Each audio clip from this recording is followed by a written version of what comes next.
If you're listening on the podcast, be sure to jump back to the previous episode to listen to the first half of this conversation. Come back here for part 2.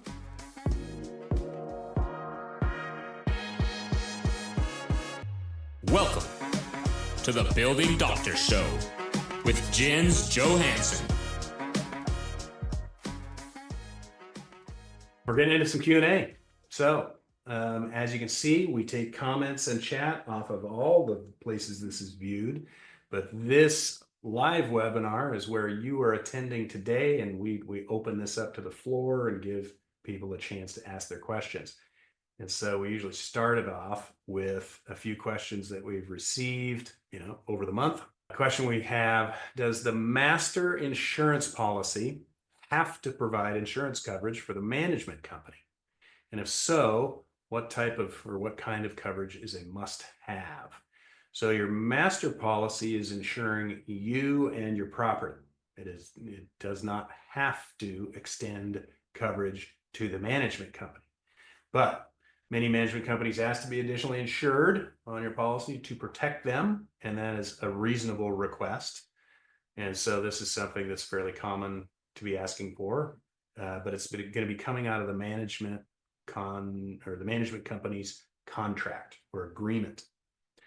Additionally insured is a common practice, but it's also kind of an extra level, and that's what we're talking about. And so, does the master policy have to cover the management company as well, likely as an additionally insured? Yes, but you want to talk, well, no, the master policy doesn't have to, but many management companies ask for it. And so here's where you read the fine print in the contract. And we've gotten to read some of these that kind of make us scratch our heads. We're hiring a management company to do professional management services. They're going to give us a scope of the 5 things or 20 things they're doing. And so they want to be additionally insured under your policy because they're going to do some things at the board's direction that may tick off or anger certain residents. And so I'm sorry, I have to give you a fine because you left your garbage strewn all over the front yard. And so the management company gets some additional insurance protection under the board's insurance policy to do what the board asks them to do. Now, where we see it get a little blurry and where some management companies reach a little bit is they say, you're going to insure us for all wrongdoing. And it's like, wait a minute. I expect you to be a professional and do your professional tasks. I'm not going to cover you for all wrongdoing. Otherwise, we can be walking the roof together and you can push me off the roof. And technically I'm covered under wrongdoing. Well, that's, we're not going to go that far. And so that's why you want to talk to the management companies you're interviewing, go through their insurance policy requirements, what they need, and modify it to a mutual agreement. And so here, an HOA attorney that's advising you would be good at that. So does the master policy have to cover managers? Nope.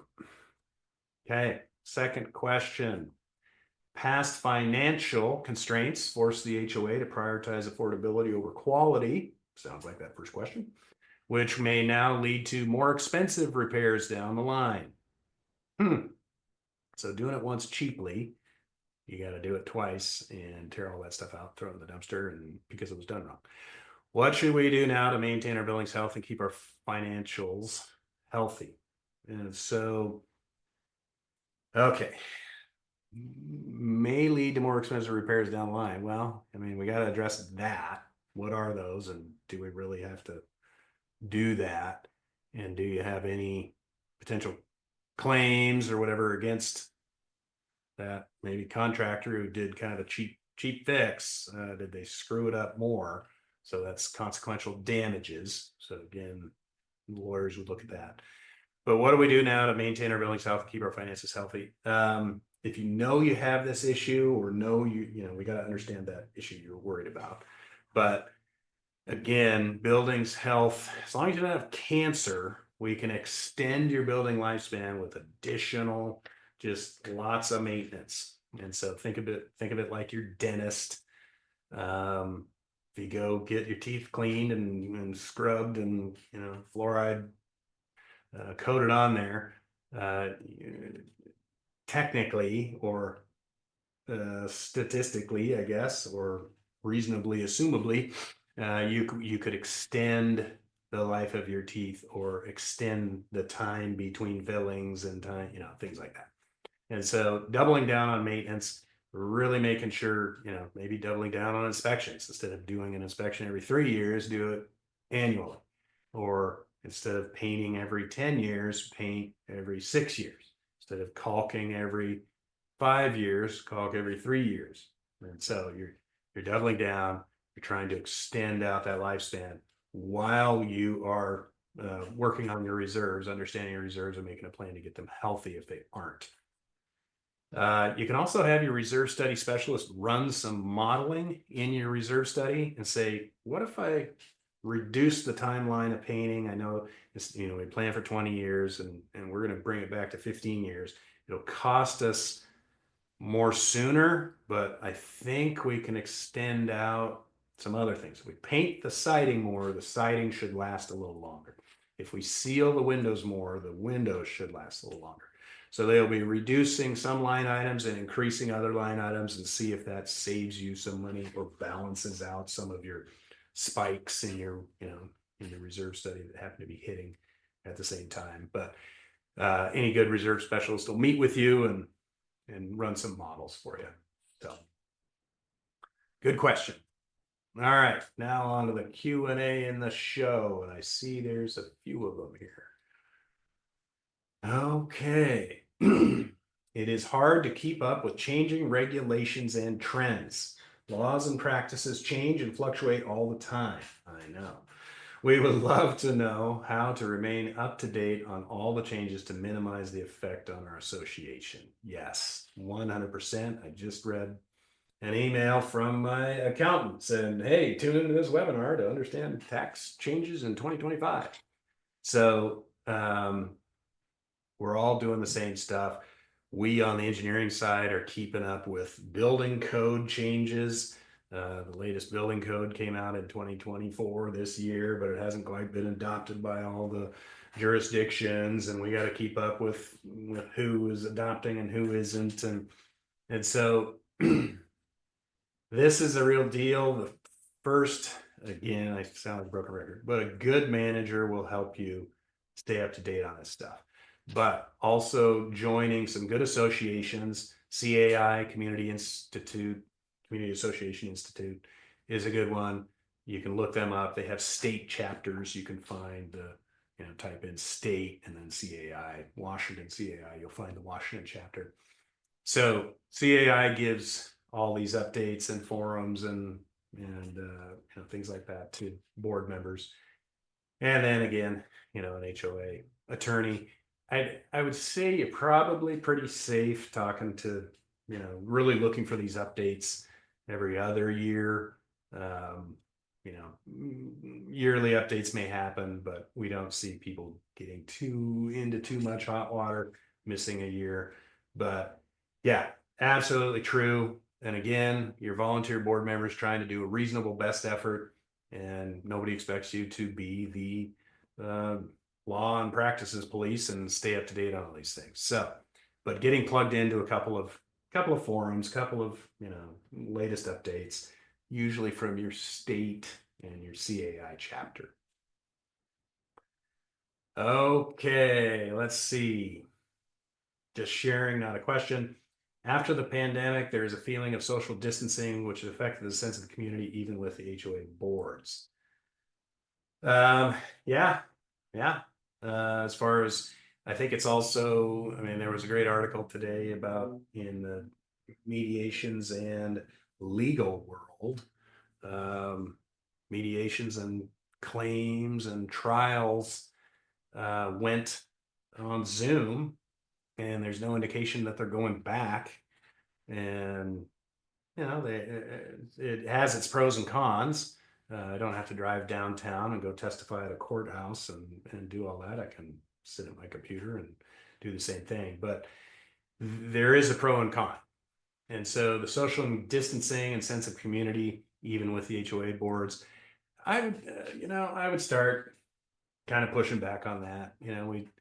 We still see there's still the occasional person that wears a mask that we see out there driving, in their car. But that the staying 6 feet away and all that stuff has died down quite a bit. Obviously, if you're sick, put a mask on. Stay back. Stay home. But if you're not sick, we're getting together for Thanksgiving meal. Let's not do Thanksgiving via Zoom.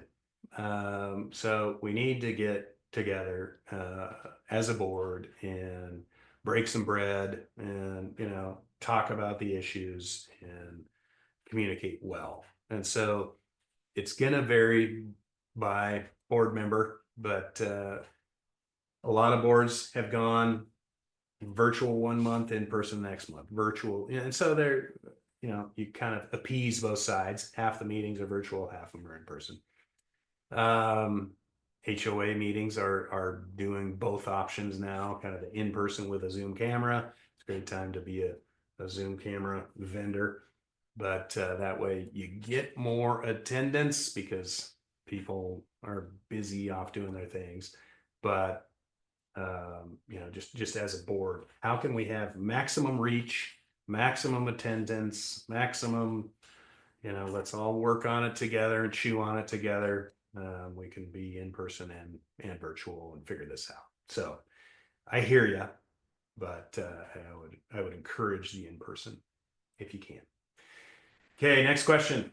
What are your suggestions for programs or systems or some sort of thing that would help us communicate better as a board? Yeah, that's in that packet. The immediate thing just goes to the digital side of the board, the Gmail suite. I'm gonna push, everybody has their suite these days, but kind of the board emails, you can use their virtual, what's it called, Google Meetings or whatever, Zoom or Teams or Google Meet or whatever they are.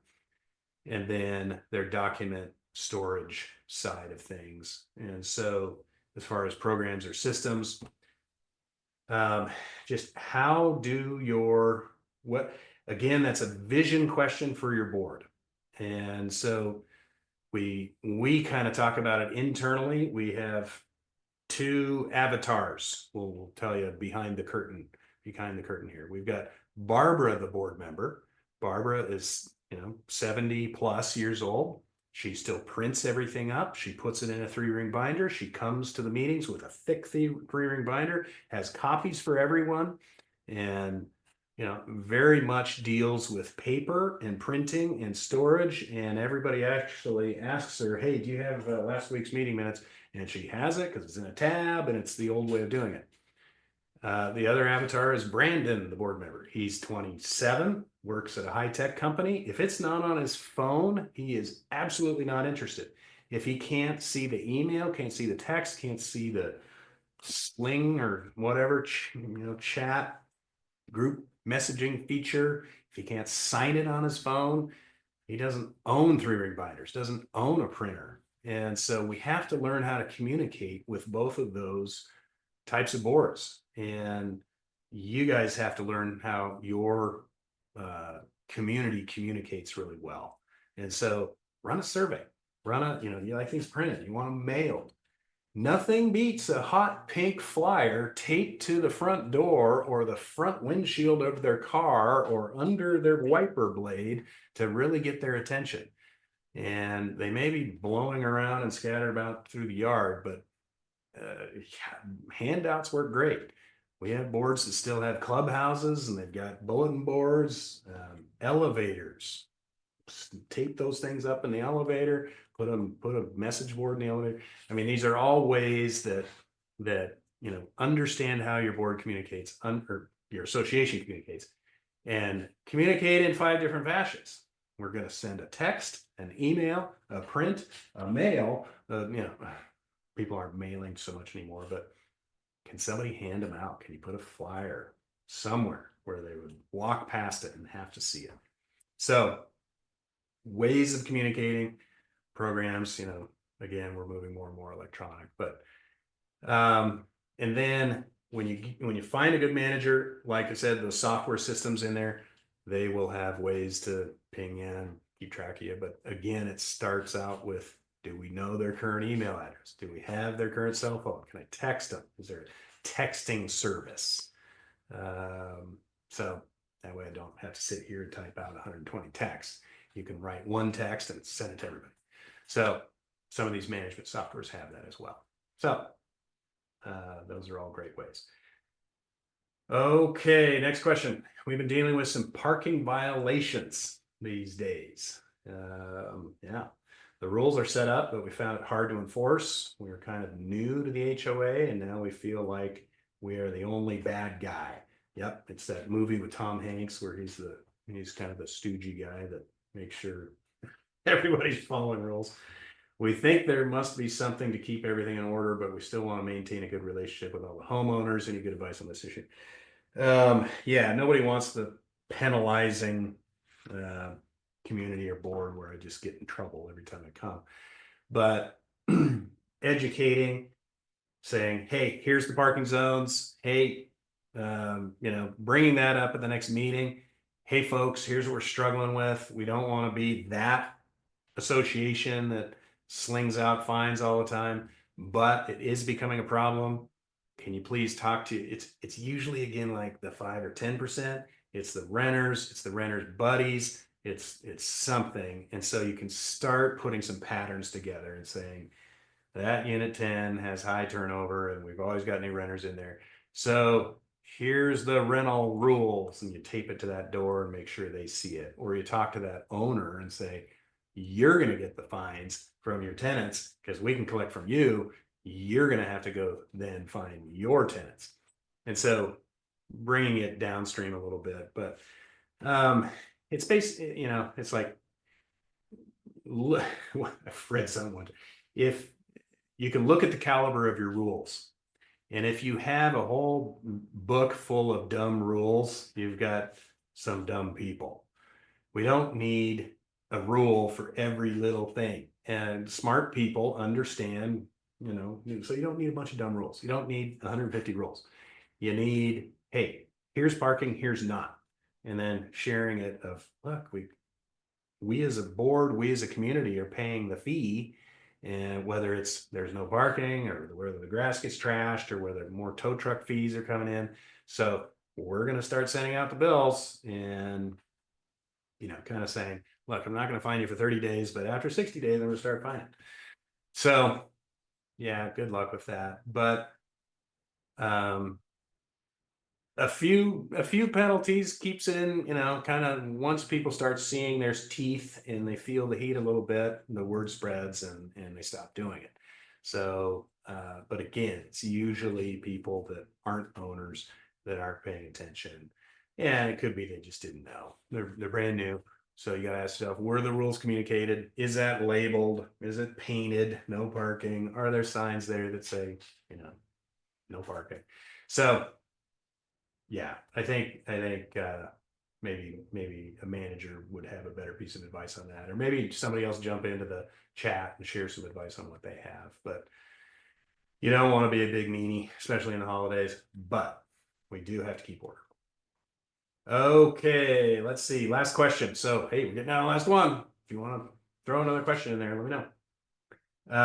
Where can one get the history of the annual approved statewide insurance increases in Oregon for the master insurance policy for a specific insurance company? Ooh, I don't know. Statewide insurance increases from the state. I'm going to go out on a limb here. The state usually doesn't set cost increases. The insurance companies do, and they do it based on claims and how much profit they want to make this year or how much money they lost last year, and they've got to catch up. And so we see insurance companies raising rates, and you can, if you look at the statistics, company A really got beat up in the California wildfires. So we see company A's rates go way up next year. while others stay the same.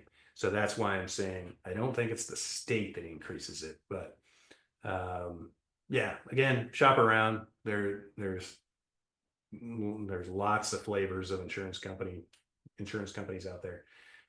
So I don't have the exact answer for you, but good luck with insurance shopping. Okay, that's all the questions I see there. All right, so on to the giveaway. We've got a cool little swag bag here. We got a power bank. We got some coffee. We got some fancy chocolates.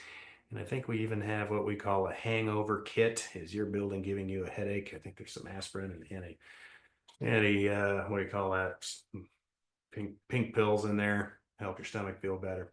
So for that Angst-giving, you get some chocolate and some stuff there. So I'm going to choose a number. Let's see. I'm going to go with number 5. Number 5 wins it. How this works is when you sign in, you get a little number and in order, and Carolyn will reach out to you, number 5, and find your address and send this to you. So happy Thanksgiving there. Okay, did you know we have free and paid training for boards and managers? If any of this has made sense and you want to spend a little bit more time on it, we can do that free call thing. You can also hire us. Hey, we've worked with some boards where it's like, hey, look, we're a brand new board. We're trying to get in alignment. We're trying to face this construction project. Will you help coach us for 3 or 4 months or a couple of months to get us up to speed? What do we need to do next? Where do we need to look? And I'm going to give you homework assignments. Find your documents, find your Robert's Rules of Order. Here's where you're going. And so just kind of walk along with you just as a high level board coaching, if you will. Or if you're going through a nitty gritty repair, we can also be a second set of eyes for you and help you with that. So scan the QR code, or if you want to type, go to learn.j2consults.com/resources. All right, and then stream this webinar wherever you go. We're on all the platforms. We're on YouTube. And do us a big favor. Be sure to rate us 5 stars wherever you hear us. That's our fuel to create more content for you, and share it around, and in hopes that it will help other people you are associated with. And if you're one person with a 5-person board, you'll get the replay. Send it out to the rest of your board members and say, hey, I want you to watch this. And we'll bring our board and our community up to speed here. All right, thanks for tuning in. Happy Thanksgiving, everybody, and really enjoy your holiday season. Don't let your building be an angst. Let it be a thanks. Your building's supposed to be a blessing, not a curse. All right, see you next time.